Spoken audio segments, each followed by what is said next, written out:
ህብረት ስራን ስንሰራ ሀገርን ነው የምንሰራው፣ ትውልድ ነው የምንሰራው። በህብረት ስራ ውስጥ አራት ነገሮችን መያዝ ህብረት ስራን ያሻግራል። አገር ያሻግራል፣ ትውልድ ያሻግራል። እውነትን፣ ዕውቀትን፣ ትጋትና ጽናትን መያዝ ህብረት ስራን ህብረት ስራ ያደርገዋል። አዋጭንም ከትላንት ዛሬ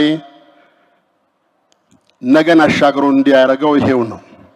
ህብረት ስራን እንስራው፣ ውጤታማ እናርገው፣ ትውልድ ተሻጋሪ እናርገው ስንል ሶስት ነገሮችን ማራቅ ያስፈልጋል። ከሶስት ነገሮችን ማራቅ ያስፈልጋል።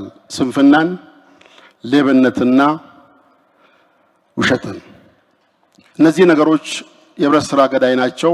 አዋጭም ትላንት በ41 አባላት በ15600 ብር ካፒታል ተነስቶ ዛሬ ለዜጎች የሥራ ዕድል፣ ለዜጎች ህይወት መቀየር፣ ኑሮ መቀየር፣ በሀገር እድገት የራሱን አበርክቶ እየሰራን ያለውና ይሄ ደግሞ የእናቱ ዘር ይሁንና በዙሪያቸው ያሉ አጋሮቻቸው